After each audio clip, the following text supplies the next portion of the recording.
Hello, I'm Olive Young. On behalf of the CASN Research and Scholarship Committee, I'm happy to welcome all of you to the March session of the 2016-2017 Lunch and Learn series.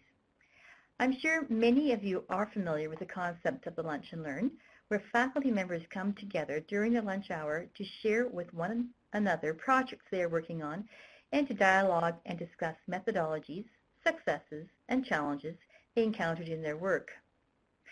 This webinar series is intended to serve as inspiration and a networking opportunity for participants while recreating the collegial feel of the Lunch and Learn.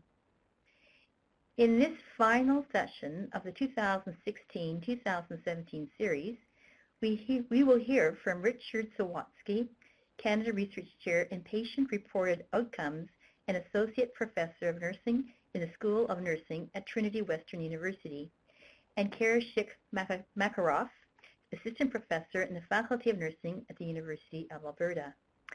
Rick and Kara will be sharing with us today highlights of how they work in partnership with many different stakeholders from different universities, health authorities, industry, and other stakeholders in their projects. Kara and Rick will provide us with an overview of their project and how it relates in today's theme, and then we will have time for questions, although I understand you will also leave time during your presentation for questions. To submit a question for Rick and Kara, please use the chat function on your screen. Once you have finished typing your question, please don't forget to hit send. I'll now turn the session over to Kara and Rick so we can begin. Over to the two of you. Great. Well, welcome everyone. I'm Rick Sawatsky, and we have divided the presentation up so that we'll have some back and forth between Kara and myself over the next while. And so you'll be hearing Kara's voice shortly. I'm just going to the next slide here. So just to give you a sense of where we're heading, the topic is about institutional research, and we're going to be discussing this in relation to an overarching research initiative that focuses on the use of quality of life and practice support systems to enhance person-centered care. And we have a range of projects underneath that initiative that we'll be kind of introducing to you. And so our focus is not so much going to be on the results of those projects. We're not going to be sharing results, but we are going to be providing an introduction to the projects so that you have a sense of the context, the conceptual context that we're operating within, and that provides the basis for our partnership and the research we do together. And then, so I'll provide that introduction. Then after that, Kara will provide a review of some of the projects we're working on together. And then after that, we're both going to provide examples about how different forms of partnerships have materialized. Throughout the presentation, we welcome your input and discussion. We've inserted a few slides with questions throughout the presentation in the hope that you'll be able to respond to that, and we'll be able to get a bit of back and forth that way. So this slide just provides an overview of some of the main projects that we're going to be commenting upon. And so these are projects that have to do with the use of electronic quality of life and practice support systems to support person-centered care. And we will be defining what all of that means. The first project, Kara will be talking about the ePro Kidney project, and after that we'll be talking about a series of projects underneath the QPSS Research Initiative. Before we go there, I thought I'd just put out some thoughts that Kara and I have been brainstorming about over the last while as to, well, why do we actually want to do interinstitutional research? What are some of the reasons for this? And we welcome your input on this question as well. But here's what we've come up with so far. First, we think it's important to recognize that nursing research often tackles highly complex problems that often span multiple contextual and disciplinary boundaries. And the success of such projects is often contingent on the ability to obtain a wide variety of perspectives in the research process. And so this is one of the motivating factors for interinstitutional research, to avoid the situation where research occurs in isolation and perhaps is informed by a narrow range of perspectives. By opening that up, engaging people from different contexts and different environments so that a diversity of perspectives can be drawn upon to inform the research process and the analysis and the results. And this includes as well as the diversity of expertise and different roles that people can play within the project. Another motivating factor is the avoiding of silos through linking programs of research. There's been a lot of attention paid to the challenges of institutional silos and isolated research teams and individuals operating in isolation of others. There's a significant need for widespread coordinated efforts to address the problems underlying nursing research. The example initiative on quality of life assessments and the utilization of PROMs and PREMs is a prime example of this. There are many examples, research initiatives that address similar research problems and questions, and yet there's a lack of coordination across these research initiatives. Developing institutional partnerships can play a role in addressing these challenges and ensuring coordination of effort across multiple research environments. We've also learned that institutional partnerships provide an invaluable context for mutual support and relationships, and so that's one of the motivating factors as well. And they can play an important role in increasing success of applications for funding programs, which increasingly emphasize partnered research activities in an attempt to mitigate the problematic evolution of isolated research teams. Finally, it may seem obvious, but it's of great value to share resources across institutions. And examples of this may include sharing of a project coordinator, for example. Many research projects may not need a full-time coordinator, but there may be value of sharing a coordinator across multiple projects to keep our CVs up to date, to help us with the formatting of publications for submission, to help us putting together all the materials for grant applications, to schedule meetings, and so on. Having somebody that can do this across institutions could be quite beneficial and very efficient use of resources. So my first question to you is, do you have any experiences or comments that you'd like to share about the importance of sharing institutional partnerships in research?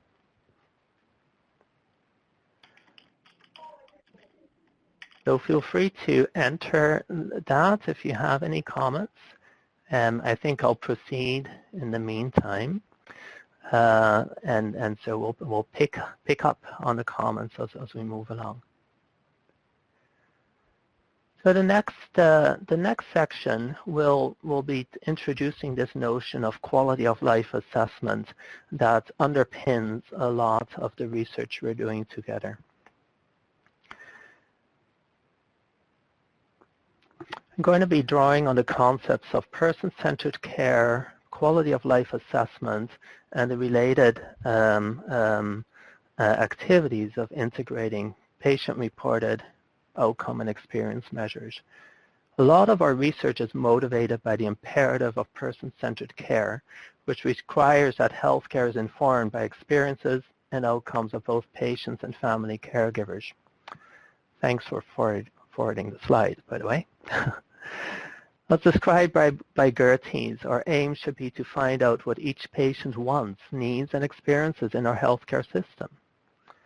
With respect to experiences, our services are increasingly informed by information about person-centered performance indicators, such as wait times, readmission rates, etc. We have a pretty good database of those kind of indicators informing our decision-making.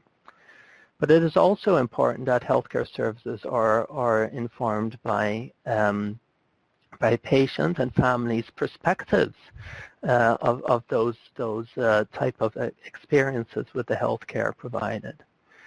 In addition to patient and family experience, healthcare also needs to be informed by patient and family outcomes, of course. And we have excellent resources on collecting information about such outcomes in our electronic systems and our charts and so on. But the perspectives of family members and of patients about their perceived outcomes are actually not very well reflected in our systems to date. And so this is where the notion of using tools to systematically collect information about patients and families' experiences with the care provided as well as their outcomes complements the other information we have available to us as a basis for enhancing person-centered care. And so this is where we start to talk about patient-reported outcomes and experience measures. We refer to the use of patient-reported outcomes and experience measures as the basis, as kind of a starting point for a quality of life assessment. And this refers to the use of self-report instruments that facilitate routine monitoring of fluctuations in people's quality of life, including the health outcomes and the healthcare experiences of patients and their family caregivers. There are many standardized tools available to make this happen. One set of tools is referred to as patient-reported outcome measures, or PROMs. These are not the PROMs from graduation, but these are the PROMs used to make the perspectives of patients visible at all layers of the healthcare system. And they refer to questionnaire type of instruments that ask patients to report on questions about their health and quality of life. This can include their symptoms, their functional status, their emotional, social, and physical well-being. And there are also similar questionnaires or similar tools available for families. So although the typical term is patient-reported outcome measures, there are same type of instruments available for families. So that's about the outcomes. And as mentioned before, in addition to outcomes, we also need information about people's experiences with the care that they're receiving. And so similar to PROMs, there are PREMs available that are used to assess patients and families' experiences with the care provided. So I'll provide a few examples in the next slides. There we go. So the next slide, which is showing a bit oddly for some reason, but the next slide provides an overview of well, it's actually not showing right at all. But basically the stacks of those slides that you see here, the numbers 1 to 1, 1 to 9 refer to different generic patient-reported outcome instruments. And the stacks that you see here with the numbers in them refer to the number of questions that each instrument has, and the different colors refer to different domains. And so this is just to show you that there's different tools available to assess different domains of care and of health outcomes, I should say. And these include social health, mental health, physical symptoms, and general health status. You can find a better representation of that graph by going to our publication there. Here is an example of a patient-reported outcome measure that is one of the most widely used measures in context of palliative care, just by means of an example. And so this is an instrument, the MQual revised, that consists of 14 items measuring 4 domains that are known to be relevant to people's quality of life. And those domains include physical, psychological, existential, and relationships. And there's a series of questions for each of those domains. And the idea is that the responses to these questions provide us with information about how people are doing in these areas of life, so that we could consider that in our clinical decision making, and also that managers could consider that in their healthcare administrative decision making. Similarly to PROMs, there's also many PREM tools available, patient-reported experience measures. And these tools follow different types of domains, and here are some examples of the typical models and corresponding domains that provide the basis for patient-reported experience measures. As you can see, the domains of a patient experience are highly relevant to all areas of nursing care. They include examples of respect of patient values and preferences, dignity, sharing of information, collaboration, support, access to care, and so on. To give you an example of a PREM, we're putting forward here the Canadian Healthcare Evaluation Project instrument, the CANHELP. This is a series of standardized tools that is meant to get information from patients and also family caregivers about their experiences with care provided at nearing end of life. And so this particular instrument emphasizes relationship with doctors, illness management, and it should say it includes other healthcare professionals in that as well, communication with doctors and other healthcare professionals, decision making, and feeling of peace. So here's an example. You were treated by doctors, nurses, and other members of the healthcare team in a manner that preserved your sense of dignity. Or your emotional problems, for example, depression and anxiety, were adequately assessed and controlled for. So it gives a sense of how people are experiencing the care that they're receiving. Now, I've mentioned that there's many tools available for PROM and PREM tools available that have been developed over the last, well, since the 1960s already. So these have been around, some of them have been around for a very long time. And there's increased interest in these tools as they can help to motivate person-centered care at all levels of decision-making. And this includes person-centered care from the perspective of healthcare recipients. For instance, they're increasingly, their abilities to use these type of tools in e-health platforms to monitor people's own symptoms and to communicate this information with healthcare professionals, like the primary care providers. Health researchers also have been using these type of tools for a long time to examine effectiveness of treatments, impact of healthcare interventions, and understand the impact of treatments and services on people's health from their point of view. And health service decision makers are increasingly interested in these type of tools to evaluate efficacy, effectiveness, and cost effectiveness of healthcare services, identify gaps in the services that are being provided from a person-centered point of view. And healthcare professionals are increasingly using this at point of care to inform treatment decisions, monitor patients' conditions from their point of view, such as symptoms and their functional status and well-being and so on, and also to promote communication with the patient and other healthcare professionals.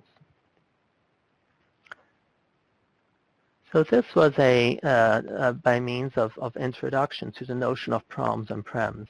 As I mentioned, quality of life assessments refer to the use of PROMs and PREMs at point of care. And there's a lot of literature. There's quite a few randomized controlled trials and systematic reviews already for several decades of research that have provided evidence that the routine use of these type of tools can help make patients and family caregivers' concerns more visible. They can raise awareness of problems that would otherwise be unidentified. They can lead to improved clinician-patient communication. They can result in improved care plans. And they can improve collaboration among healthcare professionals. All the types of outcomes that we're quite interested in and that resonate with the imperatives of patients or person-centered care. Despite all these benefits and the availability of many PROM and PREM instruments, the routine use of point of care, however, has been quite limited. And this is what's motivating a lot of our research that Cara and I are doing. One of the challenges with the use of these tools is that they've been cumbersome. They add like another piece of paper in a chart or yet another thing to do. And the information has not been easily to integrate into practice because it was done on paper and then needed to be scored, and there was a lag in time in getting the information back to people and so on. It was also seen as burdensome. We now have, however, since the last 2 decades, increasingly availability of electronic systems that facilitate the use of these type of tools in clinical practice. They can reduce patient burden. They can reduce clinician burden. They are much easier to operate than paper. They can be customized so that fonts are visible to people who have visual problems, or that rating scales can be of a magnitude that people with dexterity problems can easily still respond to the questions. They have enhanced visualization, ability to integrate with existing electronic information systems, and so on. Automatic scoring and immediate feedback mechanisms. Here's an example of a tool in a picture that you see that is a tablet-based electronic quality of life assessment system. And so we've been working during the past years to develop such systems, to work with industry partners in developing such systems, to work with patients and family caregivers, to work with clinicians and other healthcare professionals, as well as decision makers and government, to ensure that we have a system that can be integrated throughout all levels of healthcare decision-making, from point of care to management to administrative decision-making, and even at the level of government to inform health policy. So that kind of concludes the introduction of the context of our research. And I'm wondering if there's any questions. And what are your experiences with quality of life assessments instruments? So we have a few comments here that have been posted online, so maybe I'll just read those off. One question is about making the slides available, and they will be made available, is my understanding. There's an increased emphasis from funding partners to see partnerships between academic community partners, but also beyond contextual barriers. And that's exactly right. Many funding organizations are now requiring that research be conducted in partnership and in an attempt to try to break down these silos that exist, whether they be disciplinary silos or institutional silos or other types of silos. Someone else commented that various environments enrich data collected and diversity of perspectives in collaboration with clinicians. And I can't agree more with that. This kind of diversity of perspectives is a key motivating factor and very important to nursing research, which is meant to have broad application. And so, yeah, thank you for those comments. Cara, I'm going to turn it over to you if you have anything to add to those comments. Cara is now going to be talking about examples of institutional research on quality of life and practice support system that we have been working on over the past years.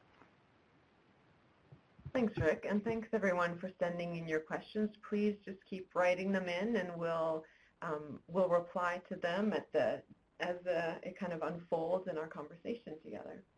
So yeah, I'm just going to share two examples from our research together, specifically related to interinstitutional teams, ePro-Kidney and the QPSS Research Initiative.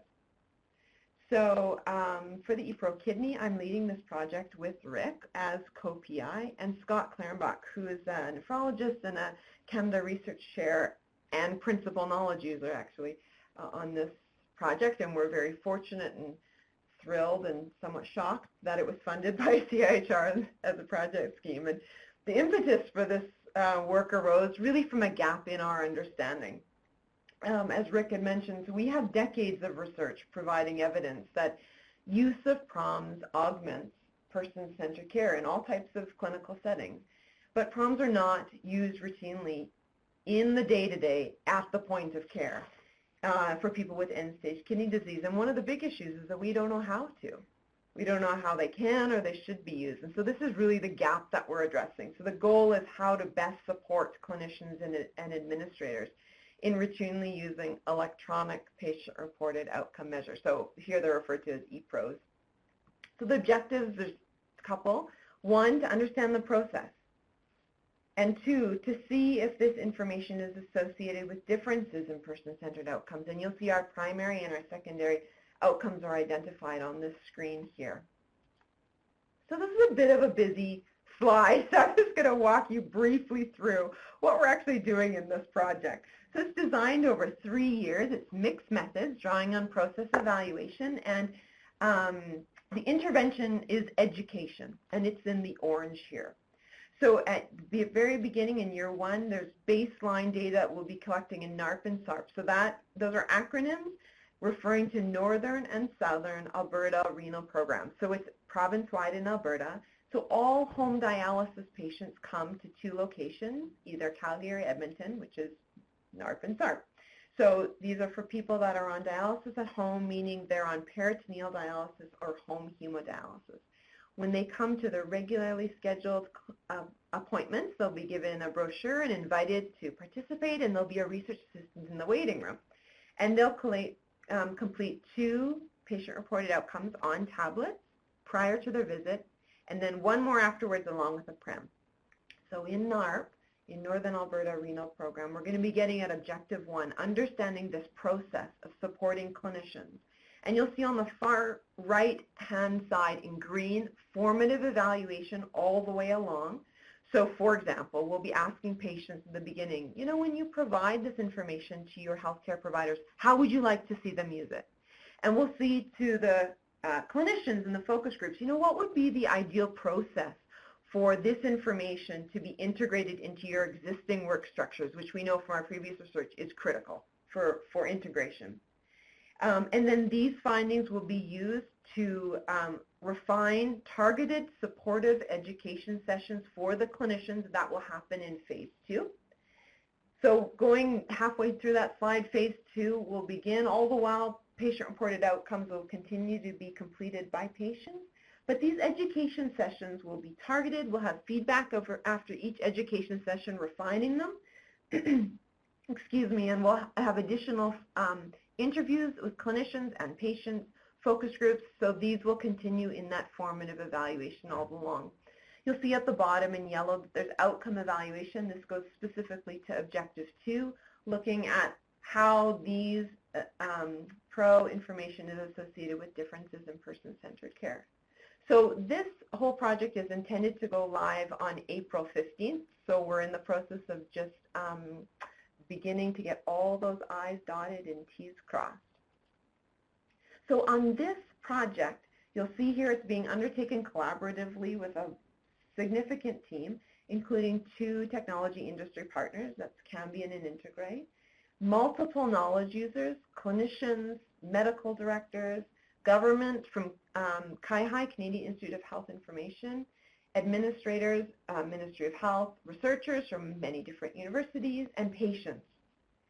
And Loretta Lee is a kidney transplant recipient who I just wanted to highlight. She's been involved with this grant from the time that we first began to put words to paper. And she and I actually spent 2 days together 2 weeks ago now, attending CIHR's 4 patient-oriented research training modules together, figuring out, because she's the chair of our patient advisory committee, how are we going to take these principles and apply them throughout this process. And I just wanted to emphasize here that, so I am a new investigator, and for me, the importance of joining a team or multiple teams has been absolutely transformative for me, really. Developing relationships and taking these forward into projects that I'm now leading and co-leading. And, you know, Rick has been a tremendous mentor to me. And many of the partnerships, even that you see on this slide here, came about from collaborations with many different types of teams, including the QPSS research initiatives over the past 5 years. So they certainly do not come quickly, but they're worth investing in. And so I just want to transition now to talk about the QPSS research initiative, of which I believe that EPRO-Kidney is a part of. So this initiative focuses on a QPSS, and just to go back to what that acronym is, it's a quality of life and practice support system. So, and it involves patients and family caregivers, clinicians, decision makers, and it certainly is focused on a complex intervention. So we frame it in that way. The sectors are diverse, and you'll see them on the slide, from home to tertiary. Oh, and I apologize, some of the slides, at least on our screen, are looking weird. So I'm not sure why, but in case you can't read all the words, neither can we. I just wanted to let you know. So the overarching goals, though, are enhanced person-centered care, shared decision-making, and continuity of care.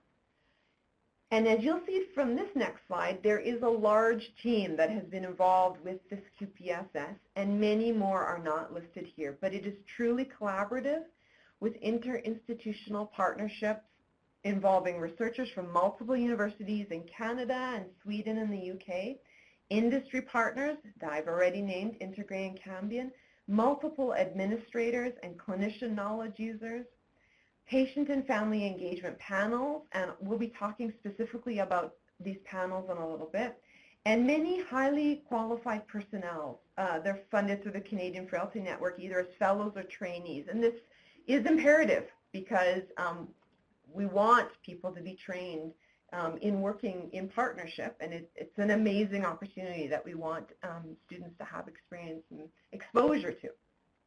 So this is just one example of 2 projects that I'm going to talk about together, funded by TVN, now referred to as CFN, Canadian Frailty Network, and this is focused on integration of a QPSS in palliative home and tertiary care.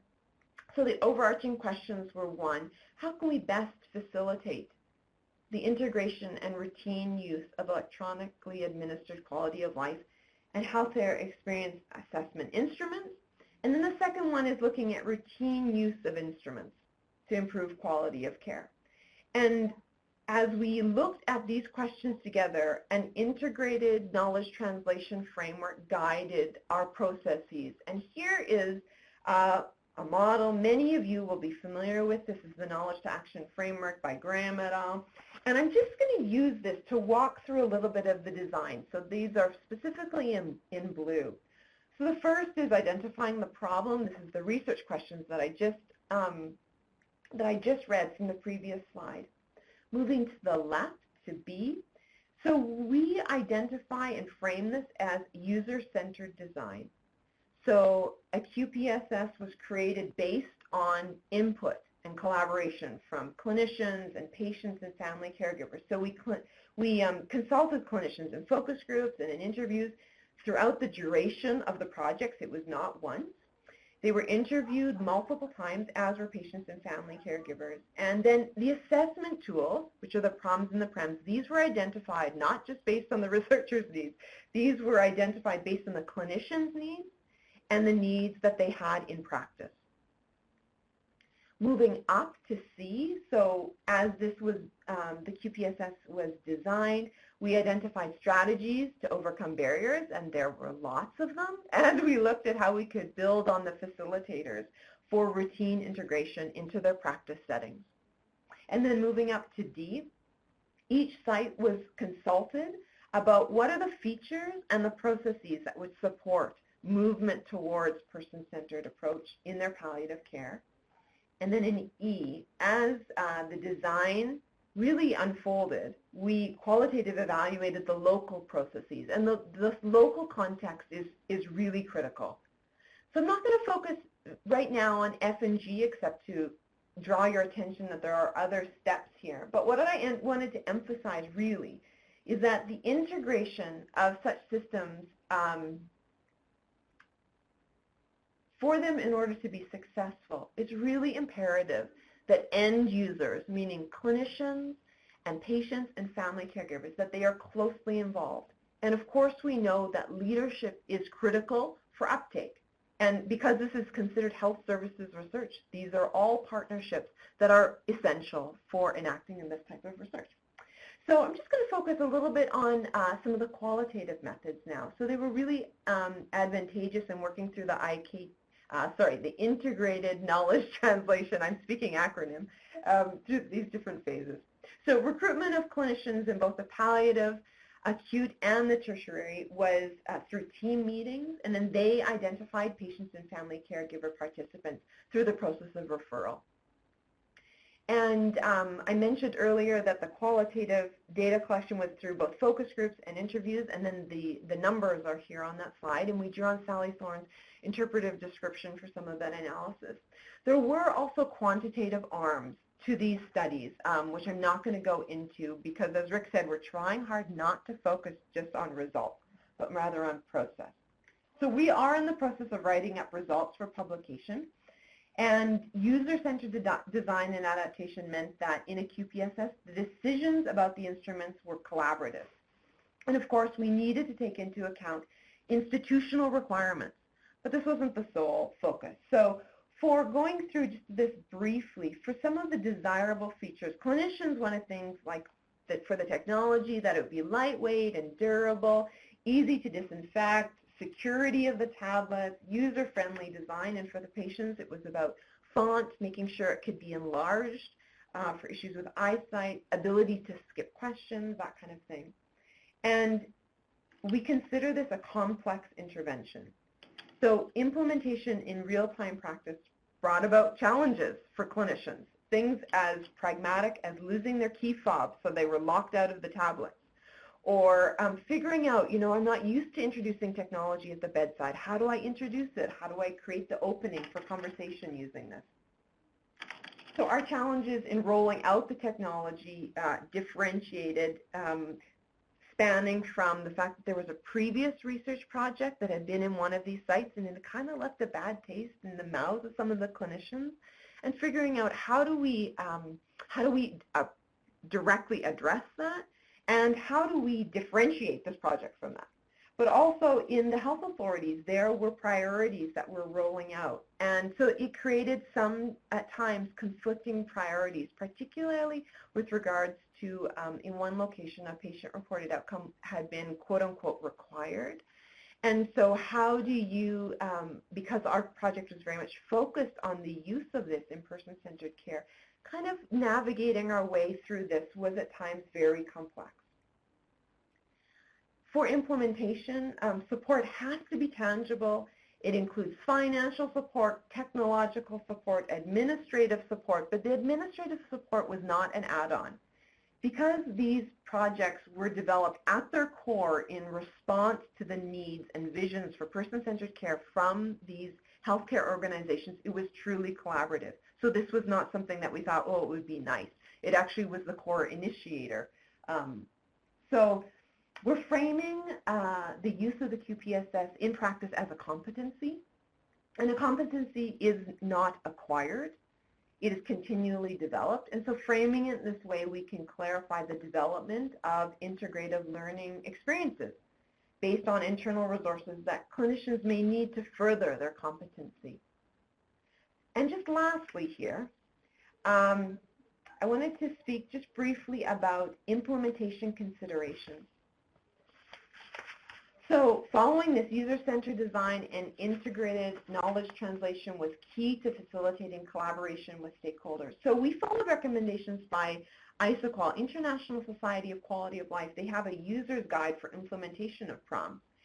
And these are really important foundations, but our results suggested that there are that these foundations actually aren't sufficient to ensuring successful integration. And so to complement these, we propose 4 additional levels: user, local, institution, and technical. So I'm just going to briefly touch on this.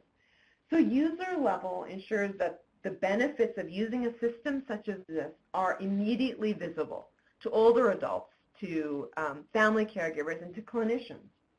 And so far, we've actually not encountered a lot of barriers with the patients and the family caregivers.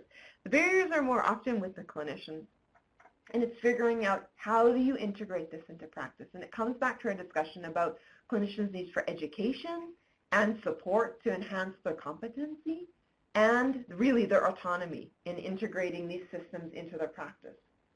And at the local levels, the objectives and the goals are shared. And this is critical, and it can't be underestimated, the importance of this. So ongoing consultations with stakeholders and clinicians. It's really important to have a very, very, very long lead-in time. They do not happen overnight.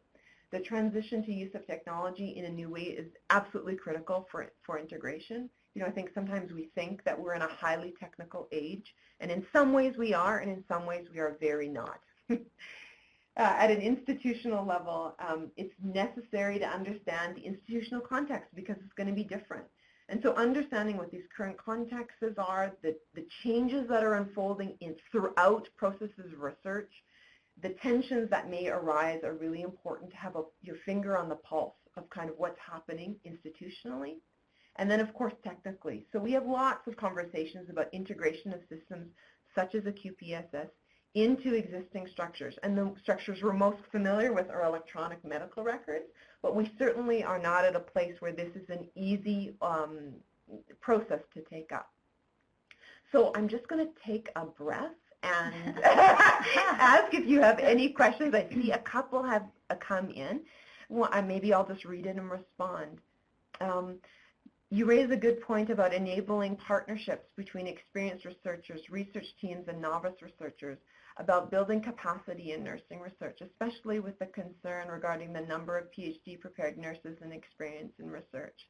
Yeah, absolutely. Thank you for your comment. It is true, you know, these partnerships bridge from research to practice, and then within the research, they bridge there between trainees, students, people that are master's prepared, and I would suggest also, you know, many of our teams are not solely with nurses. They're with interdisciplinary, and that's critical because sometimes there aren't PhD prepared nurses in the areas that we want to collaborate with, and so we'll be looking to outside. Olive, is there anything you wanted to add? Or? No, I think you're doing a great job. I'm just really enjoying this. Thank you. Great. I don't see any other questions at this moment on the Q&A, so I'll just pass it back to Rick. And if you have more questions, please keep sending them in. Great. Thanks, Cara. So I'll be having a bit of discussion about then how do we go about establishing and structuring collaborative interinstitutional partnerships within these programs of research. So just to give you a sense of the scope of the partnerships, we already shared with you the research teams, and as you can see, like this QPSS initiative, for instance, has 43 partners across several provinces in Canada, and also including co-investigators in the UK and in Sweden. But it also includes partnerships not only across academic institutions, which are listed on the, several of which are listed on the right there, but also partnerships with health service organizations, healthcare authorities, the Ministry of Health, very important. It is through those partnerships that we could ensure that, or help to move towards ensuring that the results will have real impact. And also there's industry partnerships, which is a different type of partnership but in any case, for the type of research we're doing, quite important. The research would be completely impossible without industry.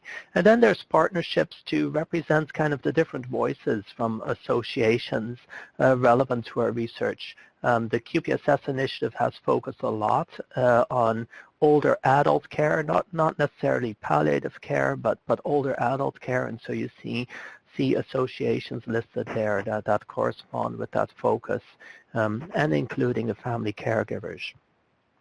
So on the next slide, we provide an overview of how we've actually structured our team. We have a core team, which is Cara, myself, and the other co-PIs that were mentioned, listed in the earlier slide, as well as in the core team, we have an executive decision maker who is actually an executive director within one of the health authorities, as well as a primary knowledge user who is also a director in one of the health authorities. And so in addition, in the core team, we have a clinical nurse specialist. And that team together with the research staff, kind of is where all the information comes and goes out of. And then we have these panels, and each of these panels meets on a quarterly basis. And I'll give a brief introduction to those panels in a moment. And then we have the different sites that we operate in. So to give you a sense of the panels, here's the researcher panel. It includes researchers from universities in BC, in Alberta, in Montreal, in Calgary, in Washington, Manchester, Cambridge, and Ersta Skrondal is in Stockholm.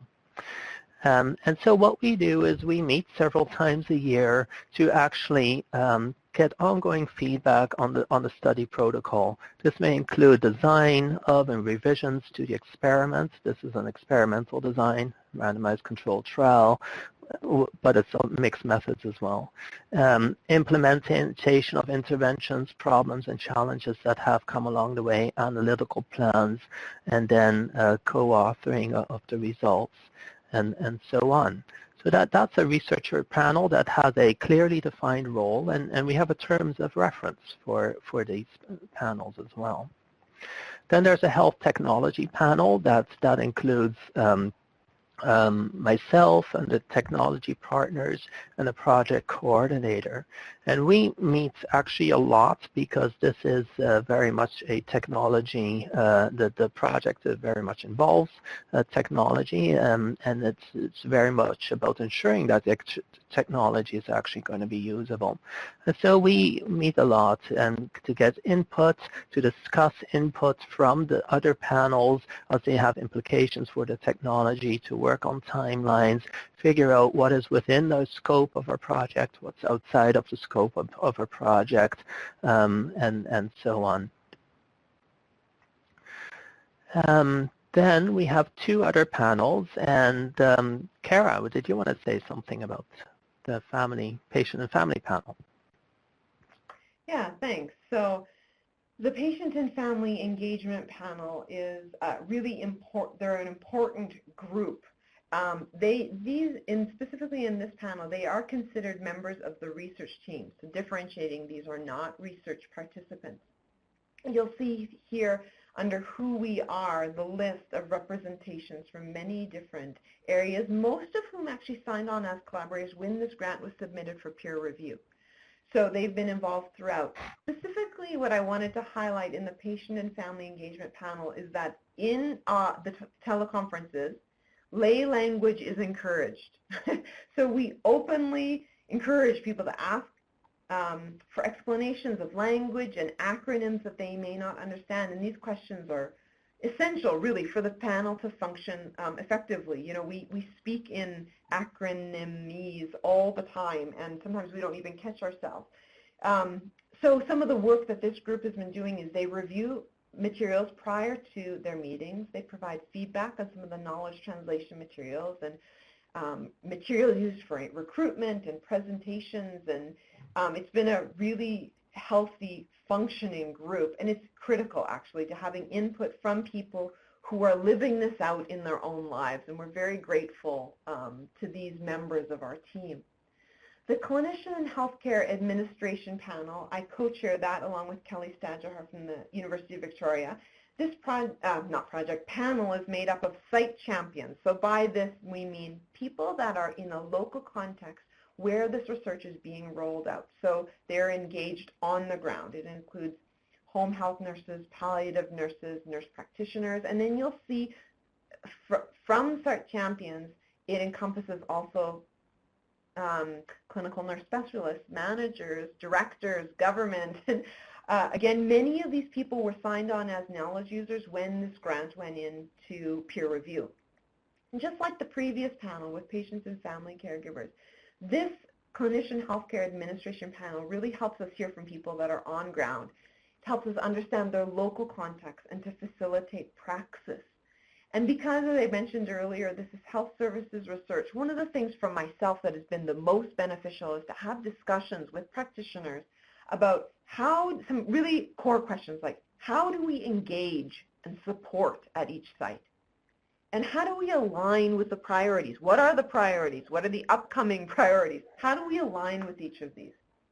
So this panel has been really helpful to bring that lens. Growing out of the Healthcare Administration panel, we have two local panels. So this first one here is for Fraser Health in the EHIP project, the one we were just recently speaking about.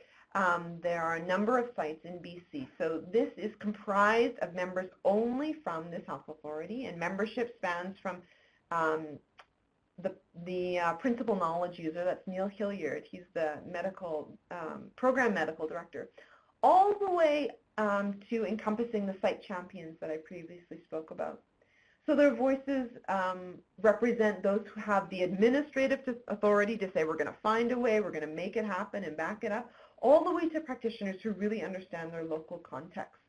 So it's been tremendously helpful, primarily in linking with priorities that are specific to Fraser Health, and then using that as leverage to have conversations about sustainability and design and linkage to electronic medical records and things that are really specific to their context. Here in Alberta, we're following a similar process, but we're at a later stage than in BC, so right now we're in ethics and operational approval. So our meetings have been with a home care nurse practitioner site champion and an advanced practice manager in the Edmonton Zone Home Living. And again, our conversations are very similar, focusing from local logistics all the way up to federal requirements. So these institutional partnerships require relationship and courage and intentional use of language and attention to macro and micro levels of engagement. And just in acknowledgement of the time, and also coming back to the focus on interinstitutional partnerships, Rick and I just wanted to give a few of our kind of recommendations about this. You know, as I mentioned for myself, because I'm a new investigator, for myself, this networking and developing relationships are core. They don't happen overnight. They take time. They require things like kindness and going out for coffee and learning about people's children and about their expertise and figuring out, you know, relationally how you work with people. And then who do you like to work with? Try it out in a small bite size before ordering the full meal deal and seeing how they treat people and watching and listening carefully.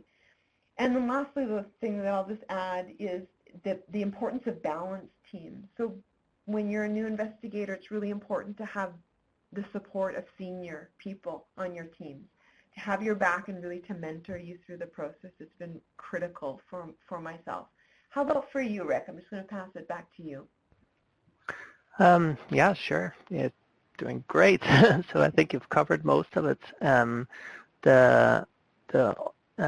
One of the bullets we haven't commented on is the avoiding of empire building.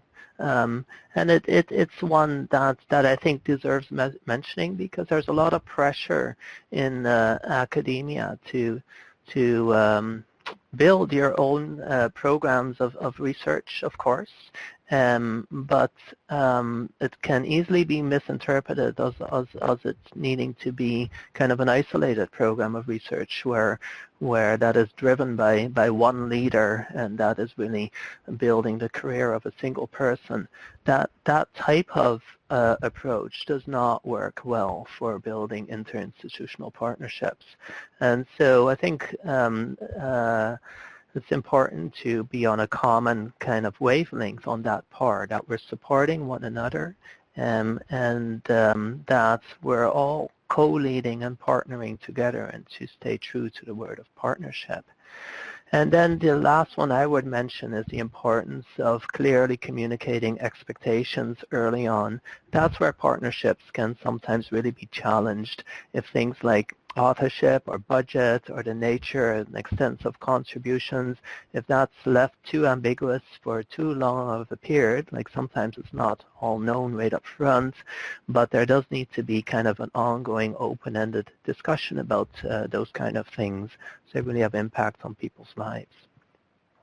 So that was our last slide, and I think we're right on the dot for timing. So.